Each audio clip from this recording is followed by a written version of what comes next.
नमस्कार दोस्तों, मैं मनीष कुमार आपका बहुत बहुत स्वागत करता हूं आपके अपने YouTube channel Manish study point से। दोस्तों आज है 6 जुलाई, तो 6 जुलाई करंट अफेयर से पहला क्वेश्चन है, हाल ही में किस राज्य की सरकार ने बलराम योजना की शुरुआत की है।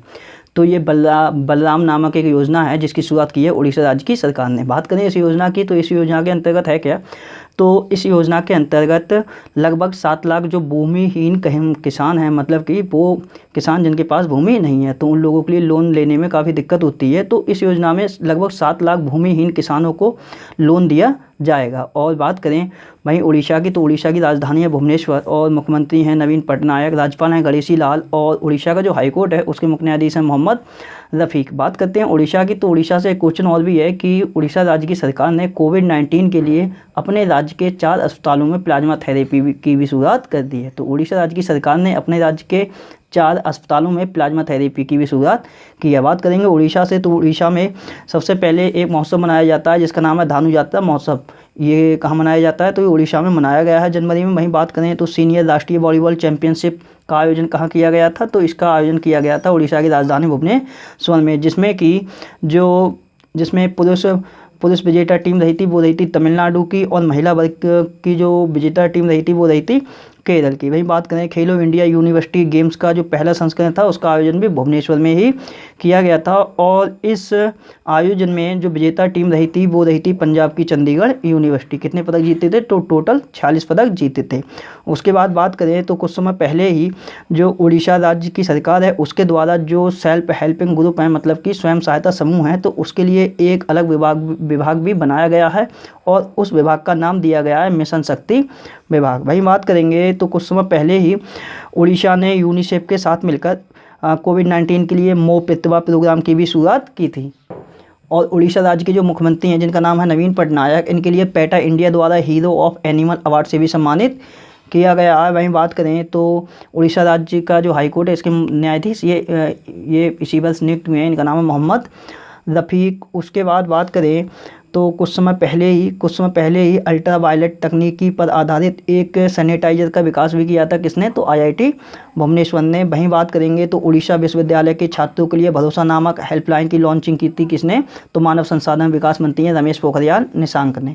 वहीं बात करें तो केंद्र सरकार ने जो उड़ीसा में एक जगह है कोणार्क, और वहाँ पे है मंदिर सूर्य मंदिर, जिसके लिए ब्लैक पैगोडा का मंदिर के नाम से भी जानते हैं, या फिर कोणार्क का सूर्य मंदिर भी कहा जाता है। तो उसको पूर्णतः सौर्यीकरण करने के लिए 25 करोड़ रुपए की योजना भी बनाई है। मतलब कि जो कोणार्क का सूर्य मंदिर है अब उसके लिए पूर्णतः सोलराइड किया जाएगा। वहीं बात करें तो उड़ीसा सरकार ने किसानों को अनुबंध कृषि की भी अनुमति प्रदान की है। और उड़ीसा में ही कुछ समय पहले एक तूफान आया था जिसका नाम था अम्फान तूफान नामकरण किया था थाईलैंड देश ने। और जो अम्फान तूफान आया था जिससे पश्चिम बंगाल सबसे ज़्यादा प्रभावित हुआ था, उसके बाद हुआ था उड़ीसा राज्य।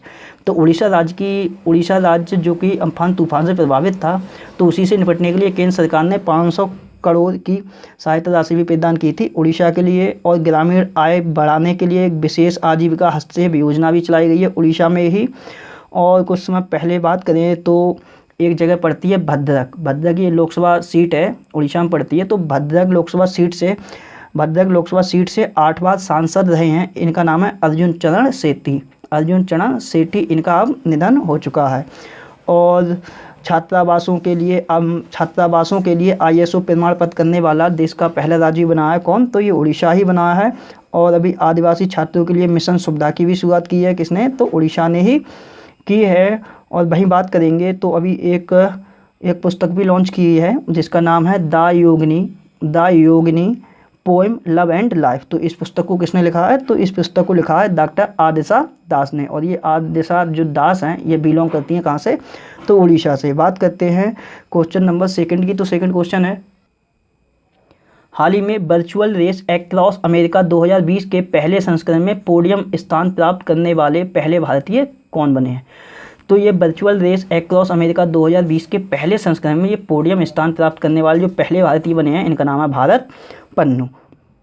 तो 12 दिनों में 4086 किलोमीटर की दूरी तय करके दुनिया में तीसरे स्थान पर रहे हैं भारत पन्नू। और भारत पन्नू अंतर्राष्ट्रीय अल्ट्रा साइकिलिंग रेस में पोडियम स्थान जीतने वाले ये पहले भारतीय भी बने हैं। और ये जो रेस प्रतियोगिता है ये वर्चुअली हुई थी।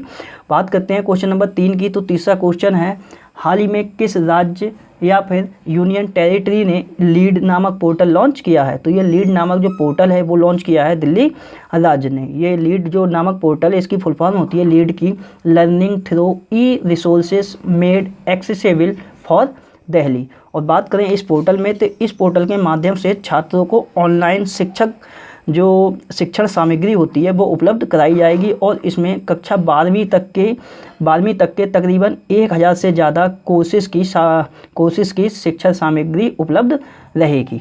और बात करें दिल्ली की, तो दिल्ली के मुख्यमंत्री अरविंद केजरीवाल, लेफ्टिनेंट गवर्नर हैं अनिल बैजल, और दिल्ली का जो हाईकोर्ट है उसके मुख्य न्यायाधीश हैं DN पटेल। और देश का जो पहला प्लाज्मा बैंक है वो कहाँ स्थापित किया जाएगा? तो ये दिल्ली में ही स्थापित किया जाएगा। और दिल्ली में ही अभी सीरो सर्वे भी प्रारंभ हुआ है और पौधे लगाओ पर्यावरण बचाओ अभियान भी दिल्ली में ही चलाया जाएगा। उसके बाद 5T योजना दिल्ली ने लॉन्च की थी। और 5T योजना के साथ साथ एक्सेस कोरोना ऐप भी लॉन्च किया था किसने? दिल्ली ने। और IIT दिल्ली ने प्रकृति नामक एक डैशबोर्ड का भी विकास किया था। वहीं बात करें तो कुछ समय पहले ऑपरेशन शील्ड भी चलाया गया था कहाँ पे? तो ये दिल्ली में ही चला है। और अभी 2 या 3 दिन पहले NTPC और IOCL मतलब कि NTPC मतलब कि नेशनल थर्मल पावर कॉरपोरेशन और IOCL इंडियन ऑयल कॉरपोरेशन के बीच एक समझौता हुआ है। और इस समझौते में वेस्ट टू एनर्जी प्लांट स्थापित किया जाएगा। तो ये कहाँ स्थापित करेंगे ये दोनों कंपनियां मिलकर? तो दिल्ली के ओखला क्षेत्र में। बात करते हैं क्वेश्चन नंबर 4 की। तो चौथा क्वेश्चन है, हाल ही में किस भारतीय ने जर्मनी में PSD bank Nord open tennis tournament जीता है? तो ये PSD bank Nord open tennis tournament ये जीता है सुमित नागल ने। ये भारत के टेनिस खिलाड़ी हैं, तो इन्हीं के द्वारा ये टेनिस टूर्नामेंट जीत लिया गया। और कोविड-19 महामारी के दौरान कोई भी टूर्नामेंट जीतने वाले सुमित नागल पहले व्यक्ति भी बने हैं। बात करें अगर जर्मनी की, चूँकि ये आयोजित किया गया था जर्मनी में, तो जर्मनी की राजधानी है बर्लिन, मुद्रा है यहाँ की यूरो, राष्ट्रपति हैं फ्रैंक वाल्टर स्टीनमेयर, और चांसलर हैं जर्मनी की एंजेला मार्केल, जो कि दुनिया की 100 सबसे ज़्यादा शक्तिशाली जो महिलाएं हैं उनकी सूची में एंजेला मार्केल पहले स्थान पे भी हैं। बात करते हैं जर्मनी से, तो जर्मनी भी अभी चर्चा में रहा है। तो कोविड-19 के लिए इसने कोविड बॉन नामक मोबाइल ऐप लॉन्च किया था जर्मनी ने। और जर्मन बुक ट्रेड का शांति पुरस्कार से सम्मानित किए गए हैं अमर्त्य सेन। ये भारत के अर्थशास्त्री हैं। और अर्थशास्त्र के क्षेत्र में सबसे पहले भारत में जो नोबेल पुरस्कार मिला था वो इन्हीं को मिला था। कब मिला था? तो 1998 में मिला था। और इन्हें भारत रत्न भी दिया जा चुका है। कब? तो 1999 मतलब कि 1999 में।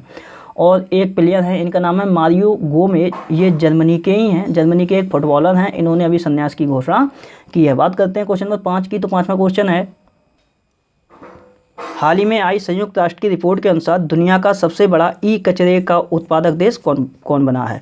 तो ई कचरे का सबसे बड़ा उत्पादक देश बना है दुनिया का, ये है चाइना। चाइना 10.1 मिलियन टन का ये ई कचरा उत्पन्न करता है। वहीं बात करें सेकंड नंबर पे है अमेरिका और तीसरे नंबर पर है भारत। तो भारत जो कचरे का उत्पादन है इसने कुल उत्पादन किया है 3.2 मिलियन टन का। तो ये रिपोर्ट किसकी है? तो ये संयुक्त राष्ट्र की रिपोर्ट आई है।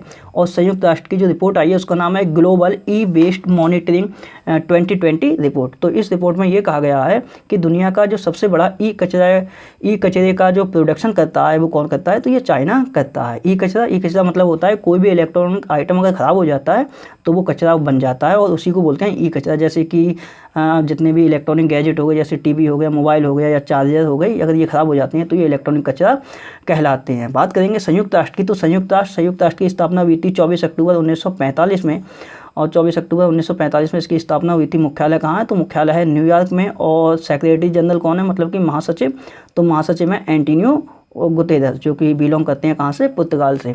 और संयुक्त राष्ट्र की जो 25 से ज़्यादा जो अंतर्राष्ट्रीय संगठन है जिनेवा में स्थित, उनके लिए भारत के स्थायी प्रतिनिधि भी नियुक्त किए गए। उनका क्या नाम है? तो उनका नाम है इंदुमणि पांडे। उनका नाम क्या है? तो इंदुमणि पांडे उनका नाम है। और संयुक्त राष्ट्र में अभी नीति अधिकारी भी नियुक्त हुई हैं। उनका क्या नाम है? तो उनका नाम है वैशाली मोहिंती। तो वैशाली मोहिंती बनी है। बात करते हैं क्वेश्चन नंबर 6 की। तो 6 क्वेश्चन है,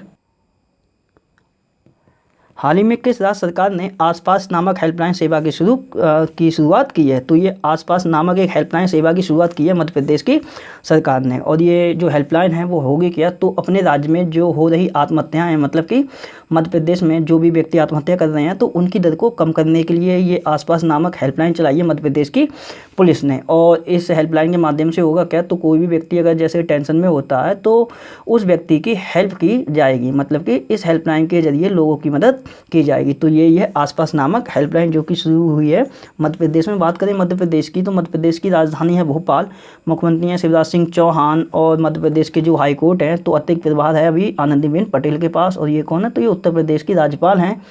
और मध्य प्रदेश का जो हाईकोर्ट है उसके मुख्य न्यायाधीश हैं अजय कुमार मित्तल। बात करेंगे मध्य प्रदेश की, तो हमारा घर हमारा विद्यालय योजना लॉन्च की है मध्य प्रदेश ने। किल कोरोना अभियान चलाया है। उसके साथ साथ मध्य प्रदेश ने प्रवासी श्रम आयोग भी गठित किया है। निष्ठा विद्युत मित्र योजना लॉन्च की है। कक्षा 5 तक की ऑनलाइन कक्षाओं पर प्रतिबंध भी लगाया गया है। और कुछ समय पहले मुख्यमंत्री शहरी पठ व्यावसायिक योजना भी शुरू की है। थैंक्स मॉम नामक वृक्षारोपण अभियान चलाया है। रोजगार सेतु अभियान भी रोजगार सेतु योजना भी लॉन्च की है। श्रम सिद्धि अभियान की भी शुरुआत की गई है। यहाँ पे सबको मिलेगा रोजगार योजना भी चली है मध्य प्रदेश में ही। और बुखार क्लिनिक की भी इस तरह शुरुआत कहाँ की गई है? तो ये मध्य प्रदेश में ही की गई है। और मध्य प्रदेश में एक ज़िला पड़ता है जिसका नाम है झाबुआ। तो झाबुआ ज़िले की जो आजीविका मिशन की जो आदिवासी महिलाएं हैं उनके द्वारा दीदी वाहन सेवा की भी शुरुआत मध्य प्रदेश में ही की गई है। चरण पादुका पहल की भी शुरुआत मध्य प्रदेश में की गई है। देश की पहली FIR आपके द्वार योजना ये भी मध्य प्रदेश में ही लॉन्च की गई है। उसके बाद बात करें तो मुख्यमंत्री जन कल्याण संबल योजना की भी शुरुआत की गई है मध्य प्रदेश में। संजीवनी वाहन का भी विकास किया गया है। कहाँ पे? तो मध्य प्रदेश में। और Madhya Pradesh mid day meal ration की सुविधा देने वाला पहला राज्य भी बना है। और 24 घंटे मतलब कि 24 आवर सीनियर सिटीजन की सहायता देने के लिए मध्य प्रदेश का एक ज़िला पड़ता है उमरिया ज़िला। तो उमरिया ज़िले की पुलिस के द्वारा संकल्प योजना भी चलाई गई है। जीवन अमृत योजना भी चली है यहाँ पे। जीवन शक्ति योजना की भी शुरुआत की गई है मध्य प्रदेश में। कोविड-19 योद्धा कल्याण योजना की भी शुरुआत मध्य प्रदेश में ही की गई है। वहीं बात करें तो रेडियो स्कूल कार्यक्रम भी रेडियो स्कूल कार्यक्रम भी शुरुआत किया गया। ये कहाँ पे? तो ये मध्य प्रदेश में। और ड्रोन के माध्यम से पूरे शहर को सैनिटाइज करने वाला देश का पहला शहर कौन बना है? तो इंदौर बना है। और इंदौर के द्वारा ही जो कोरोना अपशिष्ट होगा उसके लिए पीले रंग के कूड़ेदान में डाला जाएगा। बात करते हैं कुछ अन्य पॉइंटों की, तो कुछ समय पहले ही नमस्ते ओरछा महोत्सव का भी आयोजन किया गया था मध्य प्रदेश के निवाड़ी जिले में। मिर्च महोत्सव का आयोजन किया गया था मध्य प्रदेश के खारगोन जिले में। और आयुष्मान भारत योजना के तहत राज्य के बाहर इलाज कराने वाले व्यक्तियों की सूची में मध्य प्रदेश पहले स्थान पर ही था। उसके बाद बात करें तो 100% मतलब कि 100% सौर ऊर्जा से मतलब कि सोलर एनर्जी से संचालित होने वाला जो देश का पहला गांव है वो बांचा गांव है। और ये कहाँ पड़ता है? तो ये बैतूल ज़िले में पड़ता है। और ये बैतूल कहाँ है? तो ये मध्य प्रदेश में ही है। बात करते हैं क्वेश्चन नंबर 7 की, तो 7वां क्वेश्चन है, हाल ही में ड्रग डिस्कवरी हैकथॉन 2020 की शुरुआत किसने की है? तो ये ड्रग डिस्कवरी हैकथॉन 2020 की शुरुआत की है मानव संसाधन विकास मंत्री रमेश पोखरियाल निशंक ने। और ये है क्या? तो दवाओं की खोज प्रक्रियाओं के समर्थन में इस हैकथॉन की शुरुआत की गई है। और इसके साथ साथ जो खोज प्रक्रिया है उसमें तेज़ी लाने के लिए इस हैकथॉन 2020 की शुरुआत की है किसने? तो रमेश पोखरियाल निशंक ने। बात करेंगे ये कौन है? तो ये मानव संसाधन विकास मंत्री हैं। तो बात करेंगे इनके मंत्रालय संबंधित कुछ पॉइंटों की। तो अभी एक प्रोग्राम था जिसका नाम था विद्यादान 2.0। ये एक राष्ट्रीय कार्यक्रम था। इसकी भी शुरुआत किसने की थी? तो रमेश पोखरियाल निशंक के ही द्वारा की गई थी। और इनके ही द्वारा युक्ति नामक पोर्टल और इसके साथ साथ अभी युक्ति 2.0 नामक पहल की भी शुरुआत किसने की है? तो रमेश पोखरियाल निशंक ने ही की है। और इनके द्वारा integrated government online training portal भी लॉन्च किया गया है जिसकी शॉर्ट में बोलते हैं iGOT। और डिजी लॉकर को राष्ट्रीय शैक्षिक डिपॉजिटरी भी घोषित किया गया है मानव संसाधन विकास मंत्रालय के द्वारा। और मेगा ऑनलाइन चैलेंज है एक समाधान, उसकी भी शुरुआत किसने की है? रमेश पोखरियाल निशंक ने ही की है। भारत पढ़े ऑनलाइन अभियान की भी शुरुआत रमेश पोखरियाल निशंक के ही द्वारा की गई है। और उड़ीसा विश्वविद्यालय के लिए भरोसा नामक पहल की भी शुरुआत किसने की थी? तो रमेश पोखरियाल निशंक ने ही की थी। और उसके साथ साथ नेशनल टेस्ट अभ्यास मोबाइल ऐप भी लॉन्च किया था किसने? तो रमेश पोखरियाल निशंक ने। बात करते हैं क्वेश्चन नंबर 8 की, तो 8वां क्वेश्चन है, हाल ही में किस संस्थान के शोधकर्ताओं ने कीटाणु शोधन बॉक्स जिसका नाम है यूनिसिविर विकसित किया है? तो ये यूनिसिविर नामक एक कीटाणु शोधन बॉक्स है, इसके लिए विकसित किया है आईआईटी रुड़की के शोधकर्ताओं के द्वारा। भाई बात करें ये जो यूनिसिविर ये बॉक्स है, तो ये कार्य क्या करेगा? तो डॉक्टर द्वारा जो कोविड-19 का भी प्रकोप चल रहा है, तो डॉक्टर द्वारा जो भी एपरेटस, जो भी ड्रेस या भी जो भी टूल्स उनके द्वारा प्रयोग किए जा रहे हैं, वो इस यूनिसिविर नामक बॉक्स के माध्यम से उनके लिए सैनिटाइज किया जा सकता है। बात करते हैं आईआईटी रुड़की से कुछ संबंधित पॉइंटों की। तो आईआईटी रुड़की ने कुछ समय पहले ही कम लागत वाले फेस शील्ड को भी विकसित किया था। वहीं बात करें तो आईआईटी रुड़की ने प्राणवायु नाम से कम लागत वाले पोर्टेबल वेंटिलेटर को भी विकसित किया है। और आईआईटी रुड़की के शोधकर्ताओं ने अभी एक्सरे के प्रयोग से 5 सेकंड में कोविड-19 का पता लगाने वाले सॉफ्टवेयर भी विकसित किए हैं। बात करते हैं क्वेश्चन नंबर 9 की। तो 9वां क्वेश्चन है, हाल ही में दुनिया का 5वां सबसे बड़ा विदेशी मुद्रा भंडार वाला देश कौन बना है? तो दुनिया का 5वां सबसे बड़ा विदेशी मुद्रा भंडार वाला देश ये बना है अपना देश भारत। इसका मतलब ये है जैसे कोई भी जो फॉरेनर आते हैं या फिर जो भारतीय विदेशों में काम करते हैं और वो लौट के आते हैं, तो उनके द्वारा जो दूसरे देश की करेंसी लाई जाती है वो यहाँ पे एक्सचेंज की जाती है। तो उसी से संबंधित है ये कि विदेशी मुद्रा को भंडार करने वाला 5वां सबसे बड़ा देश कौन बना है? तो ये बना है भारत। बात करते हैं क्वेश्चन नंबर 10 की। तो 10वां क्वेश्चन है, हाल ही में किस संगठन के अध्यक्ष सुखबीर सिंह संधू का कार्यकाल 6 माह के लिए विस्तारित किया गया है? तो ये सुखबीर सिंह संधू ये किस संगठन के अध्यक्ष हैं जिनका कार्यकाल अभी 6 महीने के लिए बढ़ाया गया है? तो ये NHAI मतलब कि national highway authority of India के अभी ये अध्यक्ष हैं जिनका कार्यकाल अभी 6 माह के लिए बढ़ाया गया है। ये 21 जुलाई 2020 में रिटायर होने वाले थे, लेकिन अब इनके कार्यकाल में 6 माह का विस्तार किया गया है। अब ये 21 जनवरी 2021 को रिटायर होंगे। तो बात करें अगर NHAI की मतलब कि national highway authority of India की, तो इसकी स्थापना हुई थी 1988 में, मुख्यालय है नई दिल्ली में। और NHAI ये भी चर्चा में रहा था क्योंकि सेबी के द्वारा एक तो इस पर जुर्माना भी लगाया गया था, और उसके साथ साथ जो NHAI है ये निर्माण क्षेत्र मतलब कि कंस्ट्रक्शन के क्षेत्र में पूरी तरह से डिजिटल होने वाला पहला संगठन भी बना है। कौन? तो ये NHAI। बात करते हैं क्वेश्चन नंबर 11 की। तो 11वां क्वेश्चन है, हाल ही में किस अंतरिक्ष एजेंसी ने संक्रमण से बचने के लिए 3D प्रिंटेड नेकलेस बनाया है? तो ये संक्रमण से बचने के लिए 3D प्रिंटेड नेकलेस ये बनाया है नासा ने। नासा मतलब कि national aeronautics of space administration, national aeronautics and space administration. तो इसी के द्वारा ये 3D प्रिंटेड नेकलेस बनाया गया है और इसका नाम रखा गया है पल्स, PULSE, पल्स नामक ये नेकलेस बनाया है नासा ने। बात करें इस नेकलेस की, तो ये नेकलेस किसी के संपर्क में आने पर अलर्ट जारी करेगा और इसके साथ साथ ये हाथों की गतिविधियों को भी ट्रैक करेगा। जैसे आप अपने हाथ को मुंह पर ले जा रहे हैं या नहीं ले जा रहे हैं, अगर आप मुंह के लिए टच करेंगे अपने हाथों से तो भी ये आपके लिए अलर्ट करेगा। तो बात करते हैं नासा की। तो नासा की स्थापना हुई थी 1958 में और DRDO की भी स्थापना की गई थी 1958 में ही। मुख्यालय है वाशिंगटन DC। और अभी कुछ समय पहले ही मैंने आपको बताया है कि नासा का जो मुख्यालय है उसका नाम अब मेरी W जैक्सन के नाम पर रखा जाएगा। इस बात की घोषणा हो चुकी है। और अध्यक्ष कौन है? तो नासा के अध्यक्ष हैं जिम ब्रेंडेस्टाइन। बात करते हैं नासा से संबंधित कुछ अन्य पॉइंटों की। तो सबसे पहले तो यही है कि जो अंतरिक्ष एजेंसी नासा है, नासा का मुख्यालय का नाम अब किसके नाम पर रखा जाएगा? तो मेरी W जैक्सन के नाम पर रखा जाएगा। वहीं बात करें तो नासा की पहली मानव अंतरिक्ष उड़ान मिशन की पहली महिला प्रमुख बनी है। इनका क्या नाम है? तो इनका नाम है कैथी लाइडस। उसके साथ साथ नासा की एक अंतरिक्ष यात्री हैं, इनका नाम है कैथी सुलेमान। और इनके द्वारा पृथ्वी के जो सबसे गहरा हिस्सा है चैलेंजर द्वीप, वहाँ तक पहुँचने वाली ये पहली महिला भी बनी है। और नासा के नए टेलीस्कोप का नाम किसके नाम पर रखा जाएगा? तो नैन्सी ग्रेस रोमन के नाम पे रखा गया है। उसके साथ साथ हाई प्रेशर वेंटिलेटर जिसका नाम है वाइटल, इसका भी विकास किया गया है नासा के द्वारा। बात करते हैं अगले क्वेश्चन की। तो अगला क्वेश्चन है, हाल ही में किस खेल से संबंधित चीन के लिन डैन ने संन्यास की घोषणा तो ये की है? तो ये चीन के खिलाड़ी हैं और ये किस खेल के खिलाड़ी हैं? तो ये बैडमिंटन के खिलाड़ी हैं। अब इन्होंने संन्यास लेने की घोषणा कर दी है। बात करें अगर चीन की, तो चीन की राजधानी है बीजिंग, मुद्रा है रेनमिनबी, या फिर युआन और प्रेसिडेंट हैं चीन के शी जिनपिंग। बात करेंगे लिन डेन की, तो 2008 में जो बीजिंग में जो ओलंपिक हुआ था और इसके साथ साथ जो 2012 में जो लंदन में जो ओलंपिक हुआ था, उस ओलंपिक में इन्होंने चीन की तरफ से गोल्ड मेडल मतलब कि स्वर्ण पदक भी जीते थे।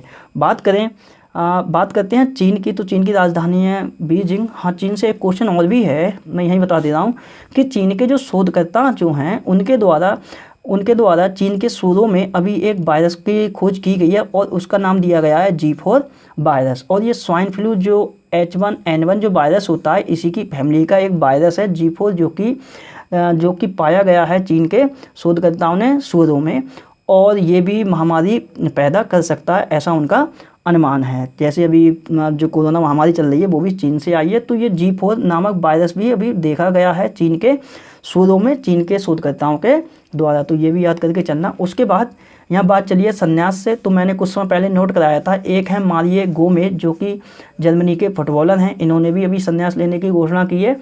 और एक है रचेल प्रीस्ट, ये कौन है, तो ये महिला क्रिकेटर हैं न्यूजीलैंड देश की, और इन्होंने भी अभी संन्यास लेने की घोषणा की है। बात करते हैं क्वेश्चन नंबर 13 की, तो 13वां क्वेश्चन है, हाल ही में आई रिपोर्ट के अनुसार कौन सा भारतीय राज्य 2019 में समुद्री मछली उत्पादन में शीर्ष पर रहा है। तो ये 2019 में ऐसा कौन सा राज्य रहा है जिसने कि सबसे ज़्यादा समुद्री मछली का उत्पादन किया है। तो इस रिपोर्ट में जो शीर्ष पर रहा है वो रहा है तमिलनाडु, और सेकंड नंबर पर रहा है गुजरात, और तीसरे नंबर पर रहा है केरल राज्य। तो और ये रिपोर्ट जो है वो किसने जारी की है, तो central marine fisheries research institute की ये रिपोर्ट आई है, जिसके लिए शॉर्ट में CMFRIV बोलते हैं। तो इसके द्वारा जो रिपोर्ट जारी की गई है, तो उसमें ये कहा गया है कि 2019 में सबसे ज़्यादा जो समुद्री मछली जो उत्पादन हुआ है वो कहाँ हुआ है, तो वो हुआ है तमिलनाडु राज्य में, और इसी लिस्ट में दूसरे नंबर पर है गुजरात, तीसरे नंबर पर रहा है केरल। बात करेंगे central marine fisheries research institute की, जिसके द्वारा ये रिपोर्ट जारी की गई है, तो उसका मुख्यालय है कोच्चि में, और डायरेक्टर कौन है, तो डायरेक्टर हैं A गोपाल कृष्णन। बात करते हैं क्वेश्चन नंबर 14 की, तो 14वां क्वेश्चन है, हाल ही में अंतर्राष्ट्रीय सहकारिता दिवस कब मनाया गया है। तो ये अंतर्राष्ट्रीय सहकारिता दिवस ये हर साल जुलाई के पहले शनिवार को मनाया जाता है, और जुलाई का जो पहला शनिवार है वो इस बार पड़ा है 4 जुलाई के लिए। तो ये 4 जुलाई के लिए मनाया गया है, और इसे यूनाइटेड नेशन मनाता है सहकारिता के बारे में जागरूकता बढ़ाने के लिए। बात करें, और ये चीज़ ध्यान होनी चाहिए कि जो अंतर्राष्ट्रीय सहकारिता दिवस है वो प्रत्येक वर्ष 4 जुलाई को नहीं मनाया जाता है, वो प्रत्येक वर्ष जुलाई के पहले शनिवार को मनाया जाता है। बात करेंगे इसकी थीम की, तो इसकी थीम रही है cooperative for climate action, cooperative for climate action. बात करते हैं क्वेश्चन नंबर 15 की, तो 15वां क्वेश्चन है, हाल ही में किस एयरलाइंस ने टफ कुकी अभियान की शुरुआत की है। तो ये टफ कुकी नामक एक अभियान है जो कि किसके द्वारा चलाया गया है, किस एयरलाइंस के द्वारा, तो इसकी शुरुआत की है इंडिगो एयरलाइंस ने। और ये अभियान है क्या, तो कोरोना 19 महामारी के दौरान जो डॉक्टर तथा नर्सेज अपनी सेवाएं दे रही हैं, तो अगर वो डॉक्टर 31 जुलाई से लेकर 31 दिसंबर तक अगर वो हवाई यात्रा करते हैं, तो उनके हवाई यात्रा में 25% की छूट देगी ये इंडिगो एयरलाइंस। तो यही है टफ कुकी अभियान। बात करते हैं इंडिगो एयरलाइंस की, तो इसका मुख्यालय गुरुग्राम में है, और CEO हैं इंडिगो एयरलाइंस के, इनका नाम है रॉनजॉय दत्ता। बात करते हैं क्वेश्चन नंबर 20 की, तो 20वां क्वेश्चन है, हाल ही में फ्रांस के नए प्राइम मिनिस्टर कौन बने हैं। तो मैंने कल आपके लिए नोट कराया था कि जो फ्रांस के प्राइम मिनिस्टर थे जिनका क्या नाम था, तो एडुआर्डो फिलिप, तो उन्होंने अभी इस्तीफा दिया था। तो उनके इस्तीफे के बाद तो फ्रांस के अभी ये नए PM बन गए हैं, इनका नाम है जीन कैस्टेक्स। तो जीन कैस्टेक्स अब फ्रांस के नए प्रधानमंत्री बन गए हैं। बात करते हैं फ्रांस की, तो फ्रांस की राजधानी है पेरिस, जो कि सीन नदी के तट पर बसी हुई है। मुद्रा है यहाँ की यूरो, और फ्रांस के जो राष्ट्रपति हैं उनका नाम है इमैनुअल मैक्रोन। बात करते हैं कल जो क्वेश्चन पूछे थे उनके आंसरों की, तो कल आपसे मैंने पहला क्वेश्चन पूछा था, तो पहला क्वेश्चन मैंने पूछा था केंद्रीय फिल्म प्रमाणन बोर्ड के CEO कौन बने हैं, इनका नाम है रविंदर भाकर। दूसरा क्वेश्चन मैंने पूछा था सिएरा लियोन में भारत के अगले हाई कमिश्नर मतलब कि भारत के अगले उच्चायुक्त कौन नियुक्त हुए हैं, इनका नाम है राकेश कुमार अरोरा। तीसरा क्वेश्चन था जिनेवा स्थित यूनाइटेड नेशन के संगठनों के लिए भारत के स्थायी प्रतिनिधि के रूप में किसे चुना गया है, इसका आंसर था इंद्रमणि पांडे। चौथा क्वेश्चन था ग्रंथालय का उद्घाटन किसने किया है, तो ये उत्तराखंड के जो मुख्यमंत्री हैं त्रिवेंद्र सिंह रावत, तो उनके द्वारा उत्तराखंड में इसका उद्घाटन किया गया है। पांचवा क्वेश्चन था कोविड-19 के लिए डीप लर्निंग टूल जो कि एक आर्टिफिशियल इंटेलिजेंस था, ये किसने विकसित किया था? तो इसका आंसर था IIT गांधीनगर। छठा क्वेश्चन था 2020 ग्रेट एमी ग्रेड से सम्मानित कौन लोग हुए हैं? तो ये भारतीय मूल के 2 अमेरिकी व्यक्ति हैं जिनका नाम है राज चेट्टी और दूसरे हैं सिद्धार्थ मुखर्जी। सातवां क्वेश्चन था पाक सेना में पहली महिला लेफ्टिनेंट जनरल कौन नियुक्त हुई है? इनका नाम है निगार जौहर। आठवां क्वेश्चन था एशिया के पहले कंटिन्यूअस गैल्वेनाइज्ड रीबार का उद्घाटन किसने और कहाँ किया है? तो इसका उद्घाटन हुआ है पंजाब के गोविंदगढ़ में, और जो इसका उद्घाटन किया है केंद्रीय पेट्रोलियम मंत्री तथा इसके साथ साथ इस्पात मंत्री धर्मेंद्र प्रधान ने। और 9वां क्वेश्चन था IOCL के नए अध्यक्ष कौन बने हैं? मतलब कि इंडियन ऑयल कॉर्पोरेशन लिमिटेड, इसके नए अध्यक्ष बने हैं श्रीकांत माधव वैद्य। और 10वां जो क्वेश्चन था वो था किस मंत्रालय द्वारा रणवीर सिंह की अध्यक्षता में समिति गठित की गई है? तो ये रणवीर सिंह की अध्यक्षता में समिति जो गठित की है वो किसने की है? वो की है गृह मंत्रालय ने। और बात करते हैं आज के क्वेश्चनों की, तो आज आपके रिवीजन के लिए पहला क्वेश्चन है चोलमंडल MS जनरल इंश्योरेंस के MD कौन नियुक्त हुए हैं? दूसरा क्वेश्चन है कोरोना अपशिष्ट के लिए पीला कूड़ेदान कौन सा शहर यूज करेगा? तीसरा क्वेश्चन बताना है डायना पुरस्कार 2020 के लिए किसे नामित किया गया है? चौथा क्वेश्चन है भारत की सबसे लंबी अभी मालगाड़ी चलाई गई है उसका नाम आपके लिए बताना है। और पांचवा क्वेश्चन है एक निधन हुआ है, इसका नाम है सरोज खान, इनका नाम है सरोज खान, बताना है ये कौन थी। छठा क्वेश्चन बताना है UN मतलब कि संयुक्त राष्ट्र में नीति अधिकारी के रूप में किसी नियुक्ति मिली है। सातवां क्वेश्चन है दिल्ली के बाद किस राज्य ने प्लाज्मा बैंक स्थापित करने की घोषणा की है। आठवां क्वेश्चन बताना है जूनियर वकीलों को 3000 रुपये की मासिक स्कॉलरशिप देने की घोषणा किस राज्य सरकार ने की है। नौवां क्वेश्चन है टीचिंग सेटअप मोबाइल मास्टर जी किस संस्था के द्वारा विकसित किया गया है। और 10वां क्वेश्चन बताना है जिप ड्राइव नामक ऑटो लोन सुविधा की शुरुआत किस बैंक के द्वारा की गई है। तो दोस्तों ये थी आज से संबंधित सारी करंट अफेयर घटनाएं। मेरे द्वारा बनाई हुई करंट अफेयर आपके लिए पसंद आती है तो मेरे चैनल मनीष स्टडी पॉइंट के लिए लाइक करें, शेयर करें, सब्सक्राइब करें। वीडियो को टाइम देने के लिए बहुत बहुत धन्यवाद। आपका दिन शुभ हो।